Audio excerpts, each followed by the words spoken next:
عالم اسلام کی مشہور و معروف شخصیت قائد اہل سنت علامہ ارشد القادری علیہ الرحمہ نے شمالی ہند کے شہر جمشید پور کے مردم خیز مسلم علاقہ دھتکیڈی کے کھلے آسمان کے نیچے 1952 عیسوی میں مدرسہ فیض العلوم کی بنیاد رکھی۔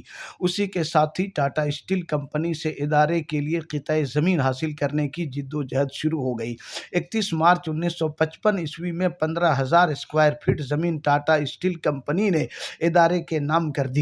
قائد اہل سنت علیہ الرحمہ کی شبانہ روز جد و جہد کے نتیجے میں تعمیری مرحلہ شروع ہوا اور 1960 عیسوی میں اقامتی سہولتوں سے مزین پرشکوہ عمارت میں ادارہ منتقل ہو گیا۔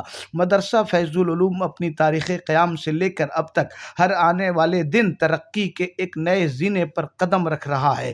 یہ دیکھیے، ادارے کے صدر دروازے کے باہر فلک بوس عمارت اور اس کے داہنی جانب قائد اہل سنت علامہ ارشد القادری علیہ الرحمہ کا مزار مقدس ہے جو مرجع خلائق ہے۔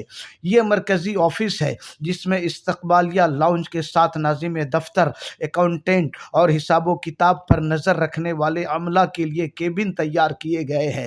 اسی سے متصل سیکریٹری مدرسہ فیض العلوم کی آفس ہے۔ الحمدللہ مدرسہ فیض العلوم میں اس وقت 350 کے قریب طلبہ زیر تعلیم ہیں جن کے تعام و قیام کا انتظام کمیٹی کرتی ہے۔ ہمارے یہاں درجہ حفظ کے ساتھ درس نظامی میں تخصص فی الفقہ تک پڑھائی جاتی ہے۔ اس کے ساتھ لینگویجز میں ہندی، انگلش، عربک، پرشین کی پڑھائی ہوتی ہے اور ساتھ میں عصری علوم میں سائنس، میتھس، جغرافی، کمپیوٹر، یہ تمام جو سبجیکٹس ہیں یہ لازم سبجیکٹ کے طور پر پڑھائی جاتی ہے جو مدرسے کی دنیا میں ایک انفرادی حیثیت رکھتی ہے۔ بعد فیض العلوم حج خدمات سینٹر اور مفاد عامہ سے متعلق امور انجام دینے کے لیے دفتر ہے۔ آگے چل کر فیض العلوم کمپیوٹر سینٹر کے لیے مختص کلاس روم اور لیب ہے اور پھر اس سے متصل فیض العلوم دارالافتاء والقضاء کی جدید سہولیات سے مزین آفس ہے۔ اب آئیے اس عمارت کی دوسری جانب چلتے ہیں۔ یہ دیکھیے، ادارہ حاضہ کے صدر و محتمم کی آفس جس میں بانی ادارہ علیہ الرحمہ میر محفل کی حیثیت سے رونق افروز رہا کرتے تھے۔ اس کے بعد جدید سہولیات سے مزین قادری ہال ہے جس میں طلبہ، اساتذہ اور عوام کے لیے گاہے بگاہے علمی، دینی، روحانی اور فلاحی پروگرام ہوتے رہتے ہیں۔ اسی سے متصل ہزاروں کتابوں پر مشتمل انجمن فیضان ملت کے نام سے ایک عظیم لائبریری ہے۔ قادری ہال کے سامنے جو عمارت ہے اس میں شعبہ حفظ کے لیے 3 کلاسیں لگتی ہیں۔ ساتھ ہی قادری اکیڈمی ہے جس میں ملت کے نونہالوں میں اسلامی روح پھونکنے کا بہتر انتظام ہے۔ اور پھر اخیر میں قادری گیسٹ ہاؤس ہے جس میں ادارہ حاضہ کے مہمان ٹھہرتے ہیں۔ اور پھر صحن ادارہ کے کونے میں جو سیڑھی دکھائی دے رہی ہے، اس سے اوپر جائیں تو فیضی کیفے کے نام سے ادارے کی کینٹین ہے جہاں ناشتہ، چائے اور دوسرے ضروری سامان دستیاب ہے۔ اب آئیے ادارے کی دوسری منزل کی جانب بڑھتے ہیں۔ سب سے پہلے تو صدر المدرسین کی آفس ہے۔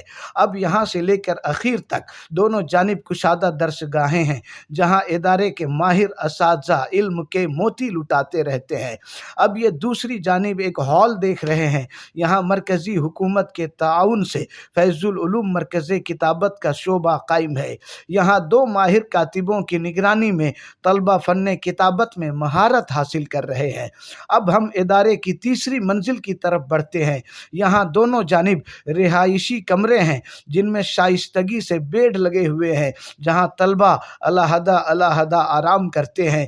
اب آئیے ہم فیض العلوم مکہ مسجد کی طرف چلتے ہیں جس کے عظیم الشان مینار اور 3 منزلہ پرشکوہ عمارت کی جاذبیت ہر رہ گزر کو دعوت نظارہ دے رہی ہے۔ عزیزان ملت اسلامیہ، السلام علیکم ورحمۃ اللہ تعالی وبرکاتہ۔ ابھی آپ نے قائد اہل سنت حضرت علامہ ارشد القادری علیہ رحمت رضوان کے قائم کردہ شمالی ہند کی عظیم ترین درسگاہ جامعہ فیض العلوم کے حوالے سے تعارف ملاحظہ کیا ہے۔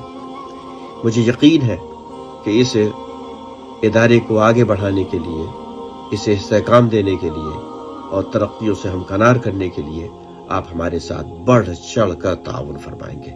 والسلام علیکم ورحمۃ اللہ۔